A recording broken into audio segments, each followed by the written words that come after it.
Today, I'm pulling back the curtain on the 7 biggest lies that people believe about affiliate management. These lies, these are program killers. Believing them can sabotage your entire affiliate strategy. But don't worry, I'm here to debunk them all, share the truth that you need to keep your program thriving. So buckle up, because you're about to rewire the way you think about success with your affiliate program. Welcome to the Affiliate Guy podcast. If you want to grow your income, serve your tribe, and enjoy all the benefits of affiliate marketing and having your own affiliates, you're in the right place. Thanks for joining me today. Let's get started. So, misinformation, disinformation, fake news, whatever it is, those are buzzwords today. And they typically apply to politics and healthcare and things like that. I mean, it's crazy. Like if you look at health and wellness, there are 40 different diets. I mean, you find everything. Like eggs have gone from good to bad to good to bad to good to bad to good to bad. Now nobody knows. Maybe it's just the egg yolks, it's just the egg whites. Like the reality is, who really knows about some of this stuff, right? And I've heard different things about different supplements. And then you get the supplement, the thing is good, but the thing that a lot of companies add to it is bad. So that nullifies it and makes it a bad thing. And it's confusing. There's a lot of confusing stuff out there about health, about wellness, about politics, about the economy, about business, and of course about affiliate programs. And so today I want to talk about 7 of the biggest lies that I've heard. Now, these are a combination of things that I've seen 10 plus blog posts, podcasts, videos talk about these things, or I've just heard so many coaching clients, so many of our agency clients believe these things that I wanted to address them. Now, it just so happens that there really are 7. It's not just because 7's a great number for a podcast episode. There really are. These are the 7 that I have seen over and over again. And so it's either misinformation, it's either that the lies are being spread, or that they're just inherently believed by people who are starting or trying to scale an affiliate program. So I wanted to address those today. And the very first lie kind of comes from one of my favorite movies of all time. If you build it, they will come. Field of Dreams, right? Your affiliate program is not a cornfield and Kevin Costner is not going to save you. So if I build it, affiliates will come is a lie. You have to actively get out there and recruit affiliates. Now I talked, 3 to 5 episodes ago, I shared how I grew a program from about 15 million a year to 325 million a year. And you go, well, you said in that episode that they got to the point where you had 10 to 50 affiliates every day just coming to your affiliate program. Yeah. After we crossed about $100 million in sales, we got to that point. It got to that point, if you remember, I talked about it got to that point because I actively recruited one affiliate and then another affiliate. And it was really about the time that we hit, depending upon the group of affiliates that we were targeting, between 1 and 300 affiliates in that group. So if you remember, I shared how we built that program one group at a time. So we had mommy bloggers and we had nonprofits and we had photographers and so on and so forth. And I went out and I actively recruited hundreds of bloggers before is the key here. I actively recruited them before they just started showing up on our doorstep. And I talked about how it got to the point where if you were a blogger, if you were like a deal blogger, a mommy blogger type blog, that it got to the point where it was step 1, register your domain, step 2, set up hosting, step 3, register for this program, this affiliate program, sign up for this affiliate program, right? But that took 8 months, 9 months of hard work actively recruiting affiliates, where it was around the 5-6 month mark before we got our first affiliate who just showed up. So 5 months, 150 to 180 days of hard active work, getting one affiliate at a time. There were very few days where I got more than 2 affiliates. It was 1 and then 1. And then sometimes I'd go a day or 2 and not get any. And I remember like at the end of the first 2 weeks, I had 6. I got like 6 affiliates at the end of the first week. And then the next week I got like 7. And then eventually I started asking them for referrals, but that's still actively recruiting.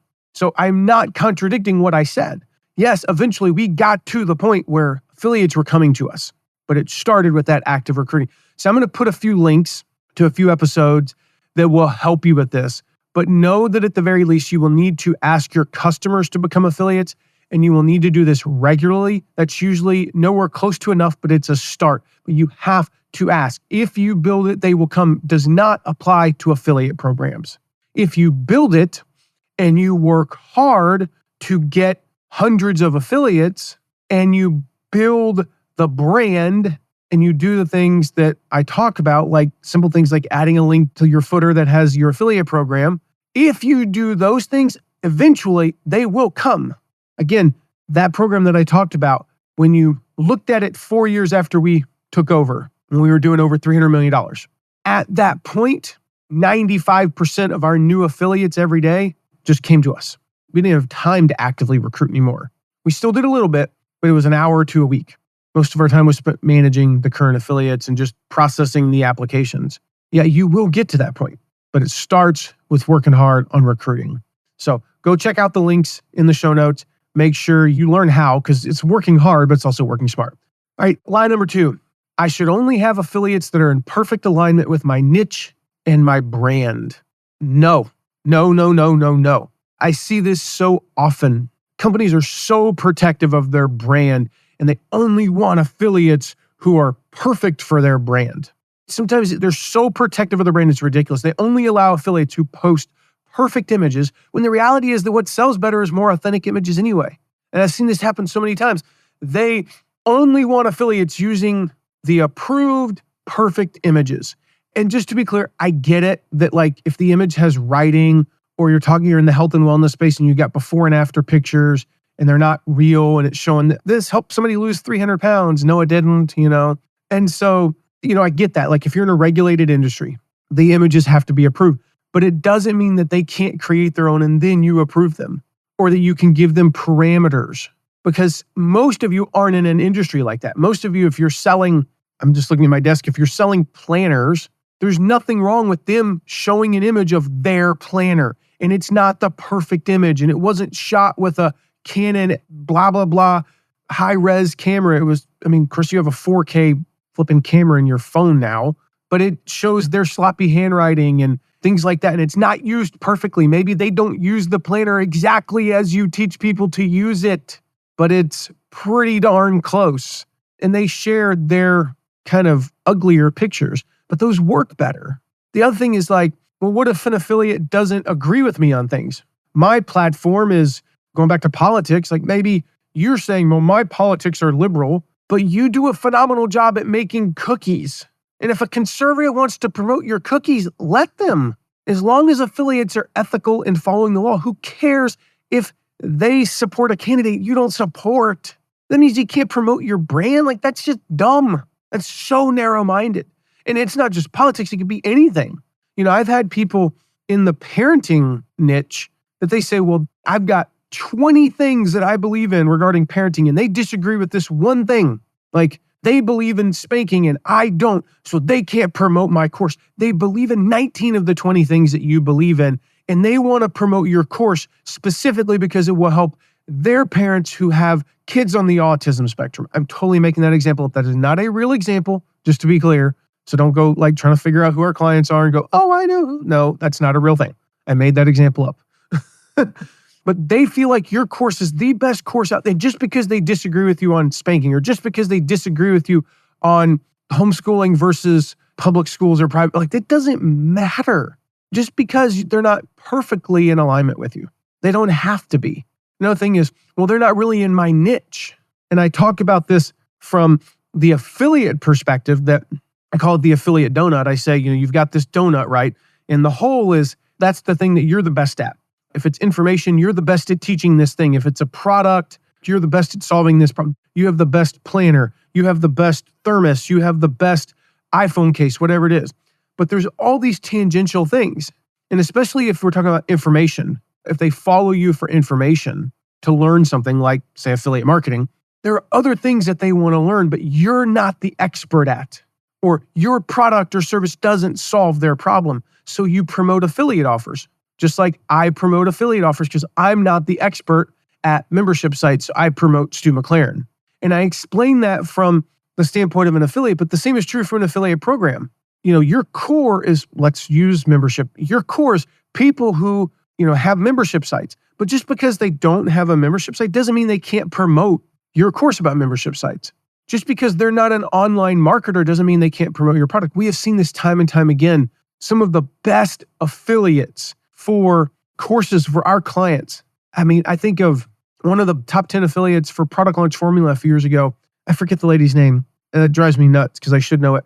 She teaches people how to make like 1800s corsets.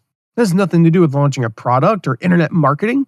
And she was a top 10 affiliate. One of Jeff Walker's other top affiliates teaches people how to do like medicinal herbs. One of their top affiliates is in the parenting niche. One of Stu's, some of his top affiliates are not in the internet marketing niche at all. And the same can be true for any product, any service. If somebody wants to promote you and they are ethical and following the law, let them promote you, okay? Do not believe the lie that they have to be in perfect alignment with your niche and with your brand, or believe everything that you believe in. The third lie is that, gosh, I've heard this so many times, inactive affiliates, if somebody signs up and they aren't active within 30 days, they're never going to be active. They should be ignored or even removed from the program. No. Okay, I've talked about this many times. Most of the time, the reason somebody is inactive, like we think, it's because they changed their mind, they're not a good fit, maybe they're just lazy, maybe they are a competitor and they're spying on us. Yes, you will find some examples of that, okay? Most of the time, the reason somebody's not active, it's because they got busy, they got distracted, they got busy with other work-related activities, they got busy with their kids, they got sick. In other words, life got in the way. The reality is, your affiliate program is not their top priority. Their top priority is running their business. All right. A lot of times what they just need a gentle reminder. Maybe when they come back from whatever kept them from promoting, they got sick, whatever, they have a mound of emails, they got calls to return, they got posts to write, they got videos to record. They're not thinking about you. No offense, it's just not that high on their priority list. But that gentle reminder gets them back on track and fired up again. And so I talked about probably a couple hundred episodes ago, right? I talked about some examples. I'm going to share kind of the highlights here real quick, but to give you some perspective on this, right? When we ran Shutterfly in Tiny Prince program, Tiny Prince is owned by Shutterfly. When we ran their program back in 2013, we had more than 15,000 inactive affiliates, and they were being completely ignored. I did one push that lasted less than 1 week. We were able to activate nearly 1,400, almost 10%, who produced more than $430,000 in additional revenue during that campaign. If you look at that, once those 1,400-ish got active, over 1,000 of them stayed active for the next year. We are talking millions of dollars in additional revenue. For a launch, Michael Hyatt's 5 Days to Your Best Year Ever launched back in 2016. We had 944 affiliates who had not sent any traffic, 0 hits after the first week. 3 days later, we had 291 of them were sending traffic. Over 30% of them we got active. In total, those affiliates, those 291, produced more than $104,000 in sales, almost 10%, not quite 10% of total revenue. 10% of total revenue came from people who were completely inactive after 1 week of the launch. One of my favorite activation campaigns ever was actually my very first. Holy crap, this is 15 years ago. Learn to Master Guitar. When I took over, there were 704 inactive affiliates. Most of them had been a part of the program for more than a year. They were just considered dormant. And actually, the CEO who hired me, and he had run the affiliate program, it was like a $4 million company. So that's typical. He's around that part where he's starting to get busy with everything else. And he's, we got 10 employees, so I can't run the affiliate program anymore, he said. He'd actually meant to remove over 500 of those 704 inactives. He had meant to remove them. He just forgot. He just got busy. I took over. My first month I spent focused on the active affiliates. But I said, okay, it is time to get these inactive affiliates active. Within a month of starting this activation campaign, we had activated 261 of these affiliates. 261 out of 704, that's probably borderline 40% there, doing some quick math. Combined, they helped the affiliate program grow from $2.2 million a year to $6 million a year. Now, not all of that was from the inactives, but of the top 10 affiliates at the end of the year, the top 10 affiliates, 4 of them were from that group of inactive affiliates, including 2 of the top 3. Our second and third highest affiliates, like most sales, all well over six figures. Two of those top three were from that inactive group. The CEO had meant to delete. That is why we don't delete affiliates or just ignore them. So I've done a ton about activating affiliates. How do we activate inactive affiliates?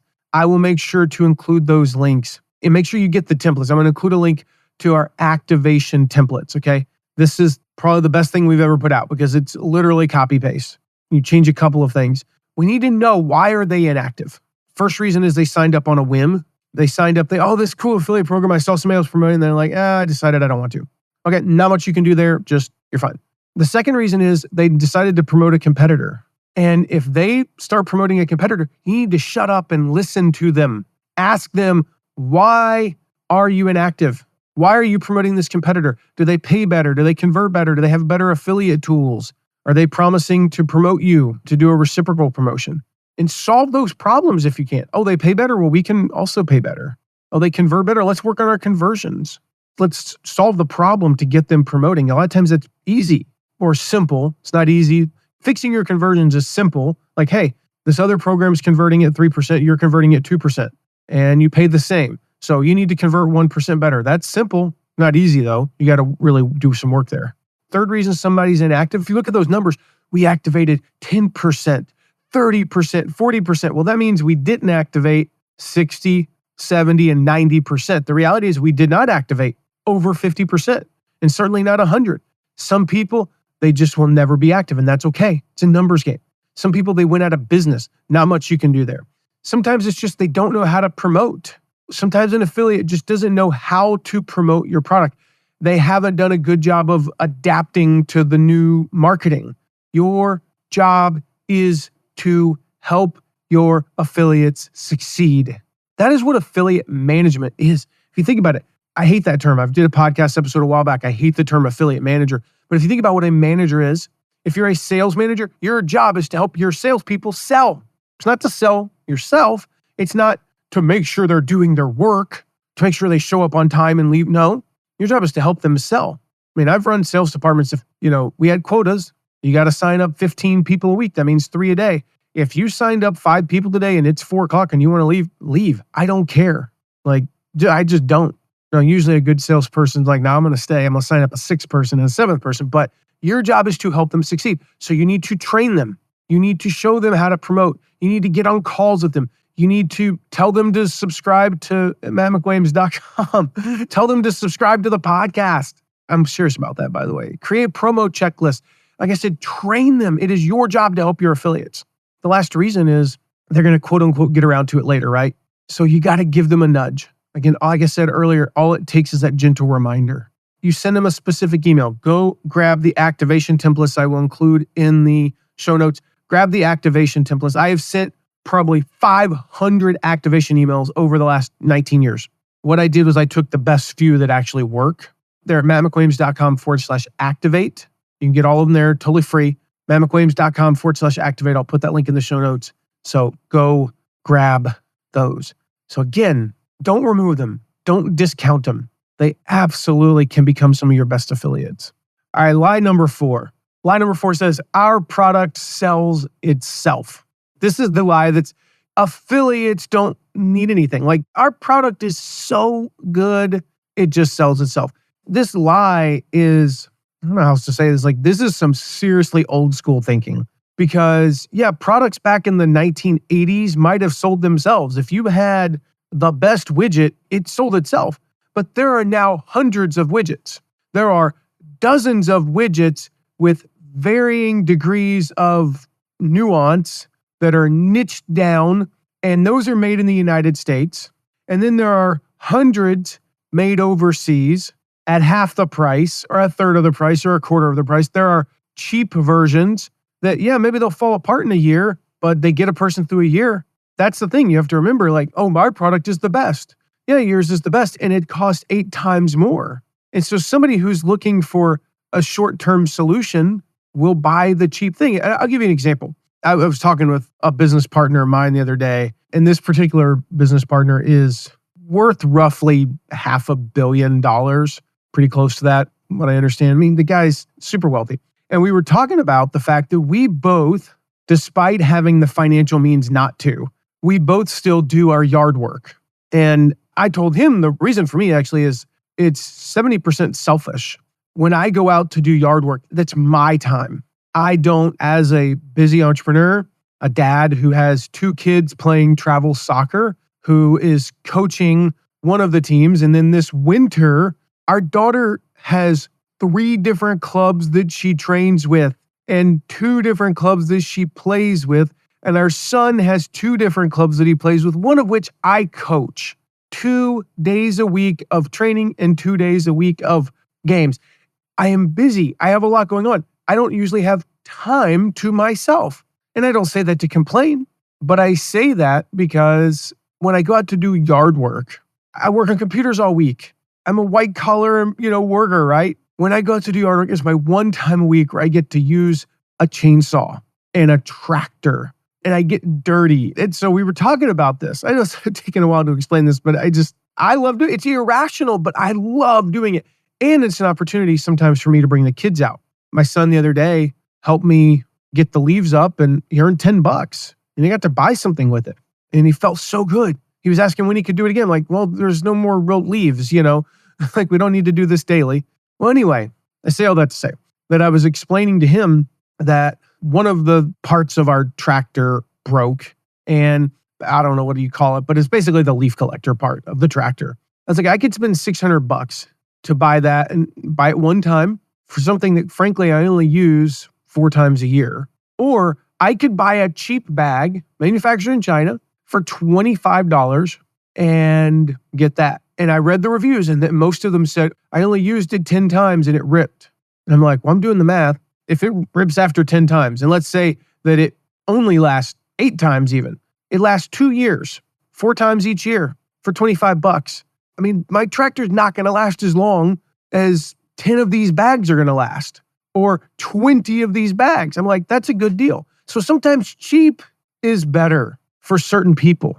And you may have the best product in the world, but you're going to get undersold on certain things for certain people. The best products require effort to sell, especially, it's so crowded now. And affiliates need training. They need resources. They need strategies to sell. And assuming that your product will sell with minimal support is a recipe for disaster. Too many affiliate programs make the mistake of assuming their affiliates already know everything about affiliate marketing. Let me let you in on a little secret. They don't.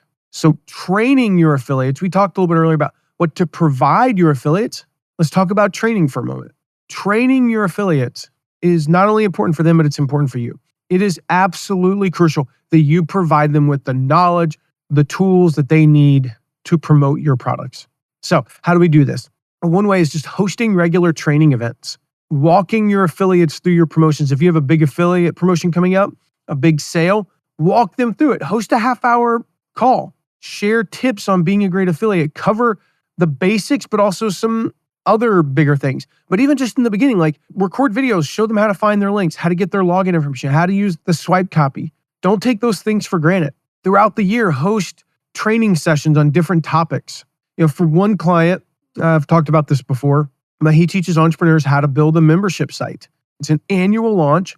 Over the course of about 3 to 6 months leading up to the launch, we hosted 6 training sessions. We started with how to warm up your audience. So their launch was in April. What we were teaching them to do is what to do in March and early April. Their launch was in late April. So what do you do for like the 6 weeks leading up to it? We started with warming up your audience, right? Then we taught them how to create promo plans. That was an entire week. And we gave them a template for affiliates to download and tweak. And if you want that, by the way, just go to mattmcwilliams.com/AF-plan, mattmcwilliams.com/AF-plan. I've shared the URL before. If you go to /promo plan, that's from the affiliate perspective. What you want is the one that you can copy as an affiliate manager and give to your affiliates. You can find that at mattmcwilliams.com/AFFPLAN. And I'll put that link in the show notes. So we gave them that. And then the next week, we walked them through when do you mail? What are the things that you need to be doing each week? The following week, we talked about how to create affiliate bonus packages, how to take what they have and create these attractive bonuses. We gave them a template for setting up a bonus page and how to write sales copy for each bonus. And it just made it so much easier for them to put together compelling bonuses. And then I think in the 5th week, we talked about promoting webinars. We talked about different strategies, tips for making the best of webinar promotions. And then week 6, we talked about sales. How do you close sales? We just walked them through different aspects of the promotion. And then I think actually for that one, we ended up having a 7th week. We did an additional one on closing sales, some additional tips, and we had like open Q&A calls. So I think we ended up doing like 8 or 9 total because we had the Q&A calls. They take about an hour. We do, 5 minutes at the beginning, just welcome everybody. I'll do 20, 30 minutes of teaching and then Q&A and sharing their experiences. The cool thing about it is these calls turned into community events. So we would have Heidi and Paul and Sarah on like some of our top affiliates. That was the thing that surprised me. Some of our top affiliates would be on these trainings and they would take what I said and then add their own twist or add like, well, last year I remember when Matt said that and I thought I couldn't do that, but here's what I did. Or here's a little twist that I did. I took what Matt said and I added to it. Or, here's what I found. And so we found that they got to share from each other. It built that community where they all felt connected, which made them more motivated. So if you want to see an example of the training, if you go to mattmcwilliams.com/affiliate training, I will put that link in the show notes. You can actually watch a training, see how I do it. Plus, I've got all the slides. You can just download the slides. So if you use Keynote, PowerPoint, whatever, you can download the slides and tweak them. So like, I think there's a logo on there from one of our clients, or maybe there's not, I can't remember. But you just replace that logo, boom, it's yours. Change the colors. They're the colors of one of our clients. Change the words, add a tip, delete a tip, make it relevant. I've done 90% of the work for you. These are completely free, mattmcwilliams.com/affiliate training. But it's an ongoing process. It does not stop. So start early. Start when you only have a few affiliates. Train them. Oh, well, not only one person showed up. Okay, that is one affiliate that is now super trained. Keep sharing successful strategies. If you do an affiliate promotion, and you should be, and you try something and it works, share it with your audience. I remember years ago, we promoted, or we were working with Jeff Goins. We were running his affiliate program, and he promoted Jeff Walker's course, Product Launch Formula. And he learned something. I don't remember what it was, but he tried something. It worked for him. He told me about it. I said, dude, do a video, like a 5-minute video, share your tip. And he did. And affiliates loved it. Encourage your affiliates to share their ideas. Again, creating community. Make sure you record them. This is huge. Create a training portal. If you don't have an affiliate portal, by the way, you should have an affiliate portal. If you're interested in having one, just reach out to me. I'm happy to walk you through or show you how we can help you set up. You can just text me, 260-217-4619. These are things we set up all the time for people. So we put those in the affiliate portal. That's where they can get their links, their swipe copy, their graphics, all kinds of stuff, the calendar. And then we have a link for training. But at the very least, have a training portal where they can access the replays anytime.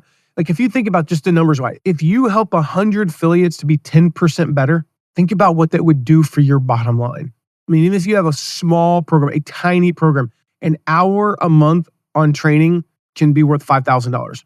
I mean, if there's something else you can find in your life that you can spend an hour doing that makes you $5,000, go do that instead. But it also compounds because, I mean, if you spend that 1 hour the first month and it makes you an extra $5,000 a month, and then you spend an hour the next month, maybe that makes you an extra $3,000, it starts adding up. So again, different aspects, right? Just do one every month or do a schedule you can commit to. Do every other month. That's only 6. I already gave you 7 ideas earlier, I think. 1 month, talk about how to grow their list. Make them occasionally not just about promoting your course. Now, it'll benefit you. Here's how you grow your email list. If every affiliate grows their email list by 5%, your sales will go up by about 5%. And that's assuming that there's not an ancillary benefit of them being thankful and promoting you more. So talk about how to grow their list. Talk about how to close sales, how to promote webinars, how to get more leads to promote your different things, promoting a specific product, share other lessons that other affiliates have shared with you, get their permission first, right? We did that recently with one of our programs. We loved an affiliate's TikTok video. And this video produced over 50 sales directly from the TikTok video. We said, can we share that with affiliates? She was like, absolutely. So we posted in the Facebook group, sent an email. So again, if you want to see a sample generic training, we do dozens of these different types of trainings, but if you want to see a sample of a generic one, it's an overall training. It's really good though. Just go to mattmcwilliams.com/affiliate training. Grab that. I'm also going to include some links on how to train your affiliates and what to provide your affiliates. So some links to some past podcast episodes in the show notes. All right, lie number 5 says I have to have a personal relationship with all of my affiliates. Or the flip side, it's one extreme or the other, or I don't need to have a personal relationship with any of my affiliates. So 2 very different lies. It's kind of like the lie, oh, here we go, that Democrats are always right and Republicans are always wrong, or reverse that, right? It's not true. We know that the truth is somewhere, could be tilted one way or the other, but it's somewhere between those 2 extremes. The same is true here. Now, the first one says you have to have a personal relationship with all of your affiliates. In other words, you got to be best buddies with all of your affiliates. But the reality is if you're going to run an affiliate program that is consistently growing year over year, it's simply not possible. When you have hundreds of affiliates or thousands of affiliates or tens of thousands or literally hundreds of thousands of affiliates like I had at Adidas and Shutterfly, do you think I knew all of them? I barely knew 200 of them. So what this says, in other words, is like, well, I've got to know all my affiliates. It's only for the cool kids with the right connections, right? I've got to know all of them. I've got to have a personal relationship with them. When I started my first business, well, actually it was my second business, but it was my first affiliate program, I should say. My very first business was just a web design business that, I ended up selling for like $75,000. Trust me, did not make me a Silicon Valley millionaire. When I started my second business, but my first big one, I knew absolutely no one.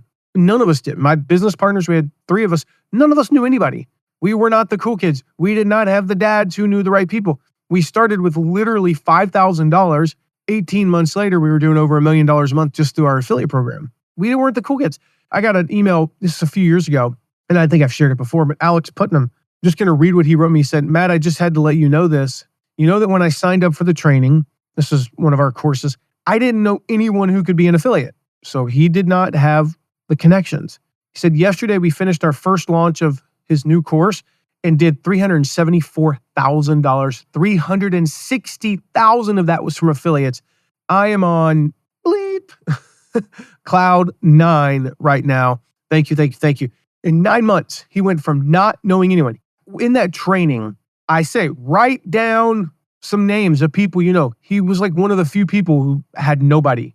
Most of us know somebody. It might be one person. It might be 5 people. They might be small. They might be big. They might be medium-sized. They might only have an audience of a few hundred Facebook friends, but we know somebody who could promote our product. He literally knew no one. He went from knowing no one to doing $360,000 in affiliate sales without knowing a soul.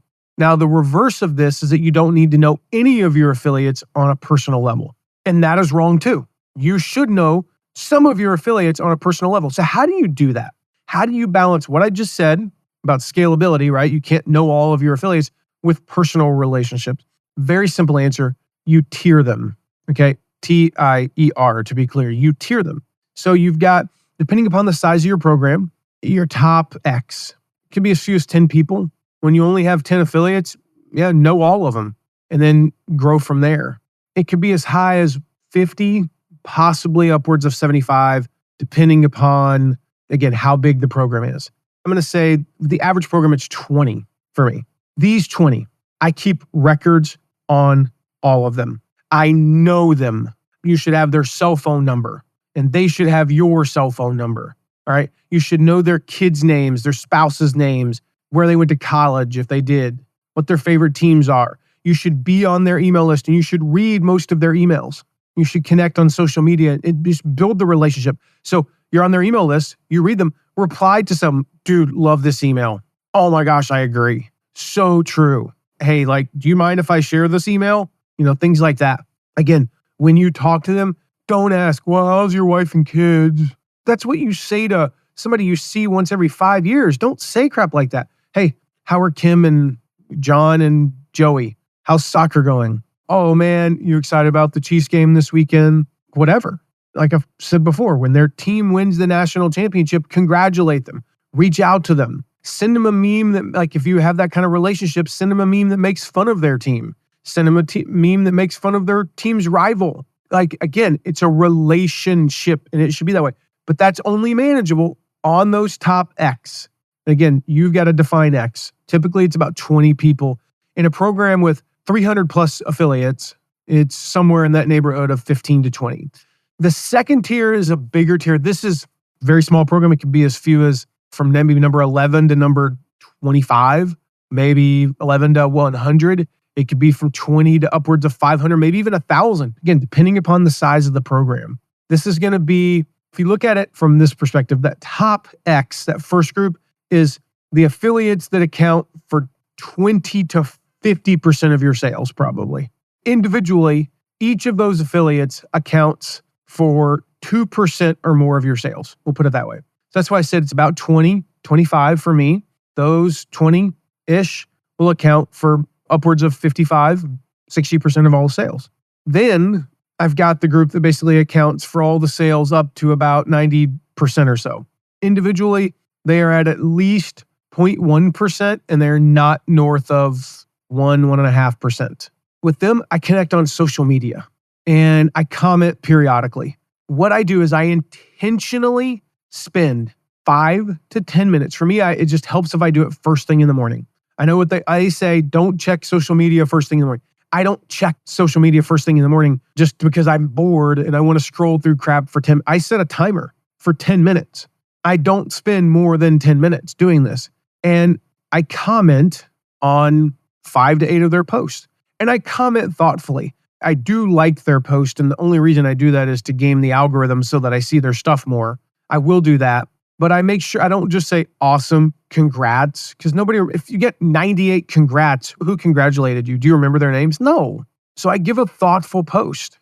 And I do that sometimes as little as 4 or 5 times a day. Sometimes I might sneak in 8 or 9 of them. And that's not everyone, but I'm commenting on their social media posts 5 to 10 minutes a day. You should know their birthdays by using a calendar every single day without exception. Because I've run so many affiliate programs, I have calendar reminders that go off for so-and-so's birthday. And some of these are specific to certain programs, and sometimes it's because they're in my database of potential affiliates, but you should just put them in your calendar. When you learn their birthday, put it in their calendar. I also put in a 10-day warning for most affiliates. The reason for this is, again, these are like my top affiliates. I put in a 10-day warning because then instead of just getting a text, that's the other thing. Don't wish them happy birthday on Facebook. Oh my gosh, it gets lost in the sea. Send them a text.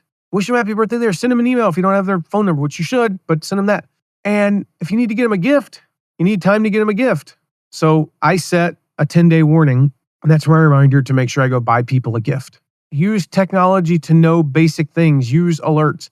Be on their email list. But this group I mentioned earlier, that top X, top 10, 20, 30, maybe upwards of 50, you're going to be on their email list and they're going to go to your inbox. This group, you're going to have them go to a special folder. And again, you're going to set aside a certain amount of time. You could do 5 minutes a day. I personally do it once, sometimes twice a week. And every now and again, I'll do it twice or 3 times a week. If I'm on a Zoom call and I'm there on time and I'm waiting 5 minutes for somebody, this is my default. I'll go check this folder. And all I do is just go read a couple of emails that they sent. And I reply to a couple of them and say, dude, this email rocks. Love this email. This is awesome. Something like that. Again, it stands out. And then everyone else. So I got my top 20, my 21 through 150 or so. Everyone else, I'm just not going to know them probably. That's the reality. When you have 125,000 affiliates, I'm only going to know on any level about 1,000 of them. And that's it. So these lies that say you have to know every one of them personally or don't have to know any of them personally, they're both lies. Lie number 6, small affiliates are not worth the hassle. Now, this lie comes from the myth that most of your sales will come from only a few affiliates. Then Matt, didn't you just say like your top 20 make up 50%? Yeah. First of all, that is only 50% and it is the top 20. All right. I shared this back in like 2021, maybe. I talked about how a guy, one of the top names in all of internet marketing, one of my mentors, somebody I greatly respect, said from stage, 90% of your sales will come from your top 3 to 5 affiliates. It's not true. Not if you run your affiliate program the right way. When you say that, it's just an excuse not to work with smaller affiliates. And that's not how you grow an affiliate program. Until, in fact, years after he said that in like 2018. And I remember I was there with a couple guys on my team and we all looked at each other like, that is not how we run affiliate programs.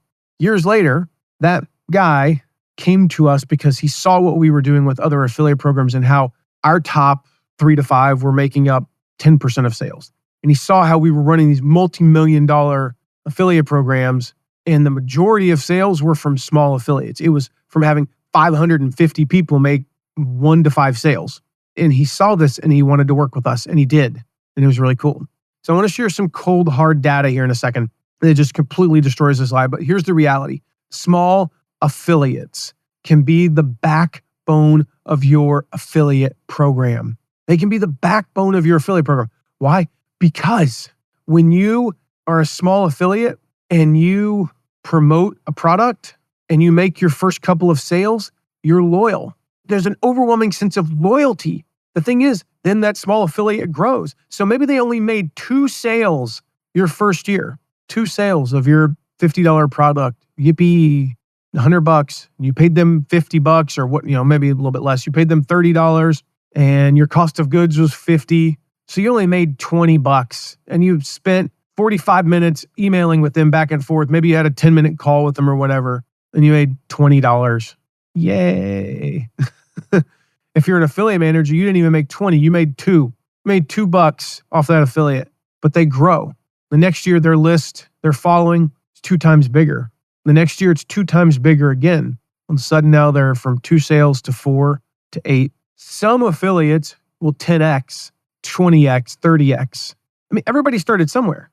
Like the biggest affiliates in the world, unless you're somebody who was famous outside of your audience, right? So think about like Elon Musk. Elon Musk is famous mostly for things unrelated to his online presence. So if he started, hypothetically, if we went back before he got on Twitter and X, whatever, and he started a blog, he would instantly have 100,000 subscribers, within 48 hours probably.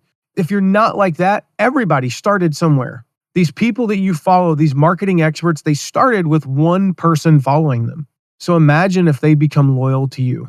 That's how you build an army of affiliates. So let's look at what happens when you ignore the 80-20 rule. You create an army of awesome affiliates. Couple of examples here. Michael Hyatt.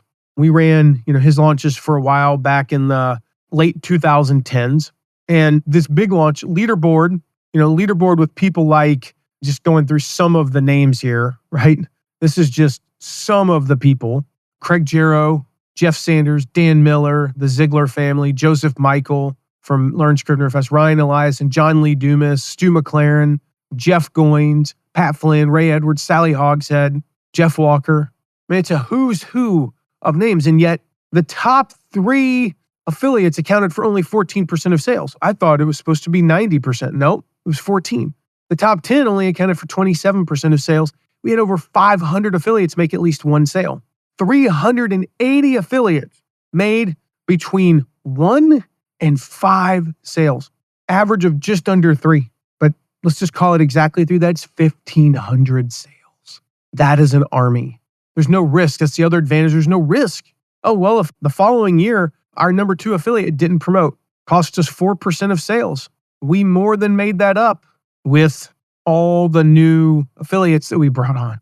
So it works. Claire Diaz-Ortiz, we ran her summit a few years back. It was one of the very first virtual summits we'd ever run. And to that point, most summits had maybe, a couple thousand registrations.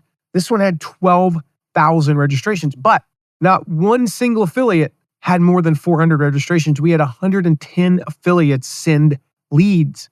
Ray Edwards is another great example.